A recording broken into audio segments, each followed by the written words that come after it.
Have you ever knelt down to pray, but your heart is still besieged by worldly anxieties? You want to talk to God, to feel His presence, but your mind keeps drifting from bills that need paying, unfinished work, to plans for tomorrow. It seems like there is an invisible wall separating you from God. You yearn for a response from the Most High, but only hear silence. Is it that God has not listened? Or is it that you have not truly entered into His presence? C.S. Lewis, the great Christian thinker of the 20th century, once warned in the Screwtape Letters, prayer, even the barest attempt to raise one's mind to God, is an act of rebellion against the whole of nature. That statement contains an astonishing truth. Every time you kneel down to pray, an invisible but fierce battle is taking place. You are not only struggling with your own distractions, but also facing an evil force that does not want you to approach God. The devil is not afraid of superficial, perfunctory prayers, but it trembles when you truly enter into the presence of God. When you pray with a sincere and powerful heart, from the very beginning, prayer has always been a battlefield, not only in the human mind, but also in the spiritual realm. In the book of Daniel, we see a clear picture of this battle. Daniel did not just pray as a habit, but he prayed with a strong faith, an unwavering heart, despite the danger lurking.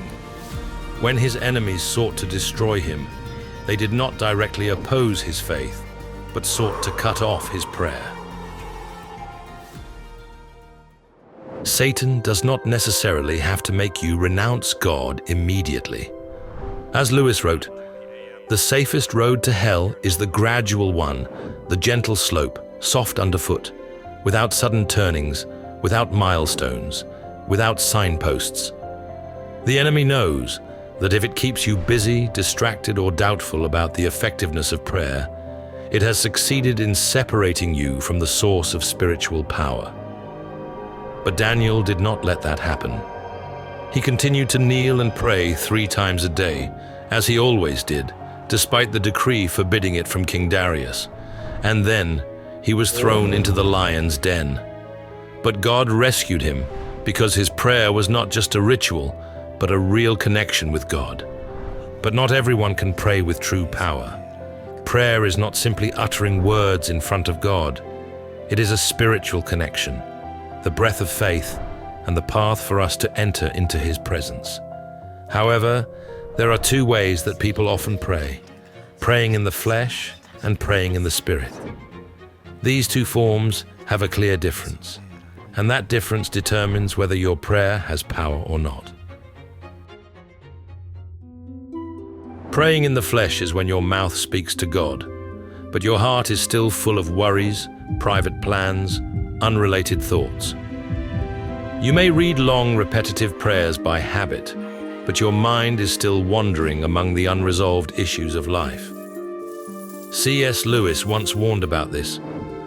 We can ask God for anything we like, but unless we really desire what we ask, our prayers will be dead. This is like a person talking to you, but constantly looking at his watch, or like a person standing before God, but his mind is still preoccupied with work, family, money, or nameless fears. When praying in the flesh, you may say many words, but that does not mean you are truly connected with Him. C.S. Lewis's warning reflects a truth. If prayer does not come from a sincere heart and is not fully directed towards God, then it is only an empty form, a religious obligation that does not bring spiritual power. Jesus once said to the Pharisees, "These people honor me with their lips, but their hearts are far from me." Matthew 15:8. Prayer is not a ritual to be completed to fulfill a responsibility, but a true encounter with the living God. But praying in the Spirit is different.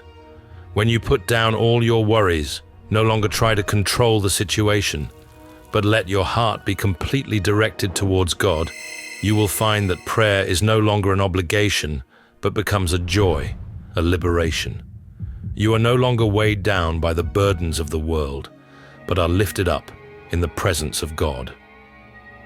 The Apostle Paul taught in Ephesians 6:18, "Pray in the Spirit on all occasions, with all kinds of prayers and requests."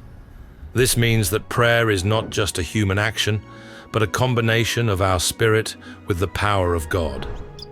When we enter into true prayer, we are no longer limited by the material world, but are operating in a higher spiritual dimension, where the peace, wisdom, and guidance of God become clearer than ever. C.S. Lewis once said, in Mere Christianity, "Prayer doesn't change God, it changes me." When we pray properly, it is not that we are trying to persuade God to do our will, but to let our souls be transformed according to His good will. This means that prayer is not a list of requests that we bring before God, but a living communication, a conversation between man and the Creator. Look at the example of Jesus in the Garden of Gethsemane. It was the moment he was facing extreme pain, knowing that he was about to suffer on the cross. He prayed, "Father, if you are willing, take this cup from me." But immediately afterwards, he added a prayer full of surrender. "Yet not my will, but yours be done." Luke 22:42. This is the pinnacle of praying in the Spirit, not trying to force God to do what you want, but to completely surrender your heart to His plan and sovereignty. How to pray effectively? First of all, you need to realize that prayer is not simply a repetitive religious act, but a real spiritual battle. When you kneel down to pray, you are not only talking to God, but also facing invisible forces trying to hinder you. This is why sometimes, the moment you start to pray, distracting thoughts appear. You remember unfinished work. The phone rings with an unexpected message, or your body suddenly becomes tired and sleepy in an inexplicable way. This is not a coincidence. It is a battle. C.S. Lewis, in the Screwtape Letters, exposed the enemy's strategy. The devils do not need to make you deny your faith immediately. They only need to distract you enough so that you cannot pray seriously. This is the subtle trick that the devil uses to diminish the power of prayer. It does not directly forbid you to pray, but makes your prayer become superficial, forced, and lacking a true connection with God. When you kneel down but your mind is caught up in worries and unfinished work, the enemy has succeeded in weakening the relationship between you and God. So how to overcome this? First, you need to pray with absolute concentration. Prayer is not a mechanical habit, but a true encounter with the Almighty. Eliminate distractions. Turn off your phone, find a quiet place, and clear your mind before entering into prayer. C.S. Lewis, in Letters to Malcolm, chiefly on prayer, describes prayer as a personal conversation with God, where there are not only words spoken, but also listening from within the soul. If you find it difficult to concentrate, take a moment of silence, breathe deeply, and let your heart calm down before starting. This helps you to leave behind the distractions of the world and completely focus your mind on the presence of God. Second, pray with faith. In James 1:6-7, the Bible teaches, "But when you ask, you must believe and not doubt." Faith is the foundation of an effective prayer. But faith does not mean that God will answer everything you ask for immediately in the way you expect. As C.S. Lewis once said, faith is not believing that God will do what we want, but believing that He will do what is best for us. Some prayers are answered immediately, but there are also prayers that need time, because God is not only concerned with what you want, but also concerned with your spiritual growth. Waiting in prayer is not a sign of rejection, but an opportunity for you to learn to trust in His perfect plan. Finally, pray in surrender. Jesus, right before suffering on the cross, prayed the most powerful prayer in the Garden of Gethsemane. Yet not my will, but yours be done. Luke 22:42.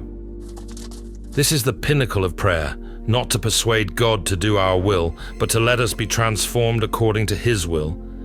C.S. Lewis also once said, "We know that our prayers are effective, not because we receive exactly what we ask for, but because we are transformed through that prayer." Perhaps you have knelt down to pray countless times, have offered to God your deepest concerns, but the sky seems silent. Maybe you are earnestly asking God to intervene in a situation, a relationship, a problem that you have carried in your heart for many months, even years. You ask yourself, does God hear me? Does God care about me? Why hasn't He answered? But do you know, C.S. Lewis once said, "We know that our prayers are effective, not because we receive exactly what we ask for, but because we are transformed through that prayer." That means the highest purpose of prayer is not only for circumstances to change, but for ourselves to be transformed. When we kneel down to pray, we do not only come to God to seek an immediate solution for our problems. Prayer is not a transaction where we make a request and expect to receive an answer immediately according to our wishes. Prayer is a spiritual journey where the human soul is forged, the human will is molded to fit the good and perfect will of God. C.S. Lewis once said, "Prayer doesn't change God, it changes us." When we pray, God not only listens to the words we say, but He also works deeply within us. He reshapes our faith, cultivates patience, and teaches us what it means to fully entrust ourselves to Him. Perhaps at this moment, you have not received an answer, but that does not mean that God is silent or has forgotten you. Jesus said in John 5:17, "My Father is always at work to this very day, and I too am working." God is always acting, even when you do not see it, even when you do not understand His plan. Some prayers are answered immediately, but there are also prayers that God lets us wait for, not because He is slow, but because He wants us to learn to rely on His perfect timing. As C.S. Lewis once wrote, "I pray because I can't help myself. I pray because I am helpless. I pray because the need flows out of me all the time, one day and night. I pray not to change God, but to change me." Remember the story of Abraham? God promised him that his descendants would be as numerous as the stars in the sky, as the sand on the seashore, Genesis 15:5. But Abraham did not see that happen immediately. He had to wait 25 years for God's promise to be fulfilled when Isaac was born. If Abraham had given up hope in God just because he did not see results immediately, then human history would have changed. But he persevered, and God kept His word. Waiting is not a sign of rejection, but a part of God's perfect plan. Sometimes He uses waiting to test our faithfulness, to see that we seek Him for Himself or only for the things we desire from Him. A mature faith is a faith that can say, like Job, "Though He slay me, yet will I hope in Him." Job 13:15. Perhaps you have knelt down to pray for many months, even years, for a problem that your heart is always troubled with. Perhaps it is an illness that has not been healed, a door that has not been opened, a dream that is unfinished, or a promise that you are still waiting for fulfillment. You have come to God in earnestness, offering Him tears, cries in the darkness, but the sky seems silent. You ask yourself, does God hear my prayer? Does He care about me? If He loves me, why doesn't He answer immediately? When you learn to surrender to God, not trying to force Him to do your will, but trusting in His plan, you will realize that peace does not come from having an answer immediately, but from knowing that God is always in control. Jesus taught in Matthew 6:8 that your Father knows what you need before you ask Him. This means that even when we do not see the answer, God is still working. He never ignores the tears of His children, never turns a blind eye to desperate prayers. but He answers in the best way, at the most perfect time, according to the optimal plan He has predetermined. God is never silent with His children. He is not a distant, indifferent, or insensitive God. He always listens, always acts, and always does what is best for those who place their trust in Him. As C.S. Lewis once said, "When we come to God, we do not come to change Him, but to let Him change us." So now, the question for you is, will you continue to pray in the old way, or will you change and enter into the true presence of God? Are you ready to pray as a spiritual warrior, no longer distracted, no longer doubting, but completely trusting in God? If you truly want to see change in your life, start today. Do not let the enemy discourage you. Do not let waiting make you doubt. Continue to pray, not with your lips, but with all your heart.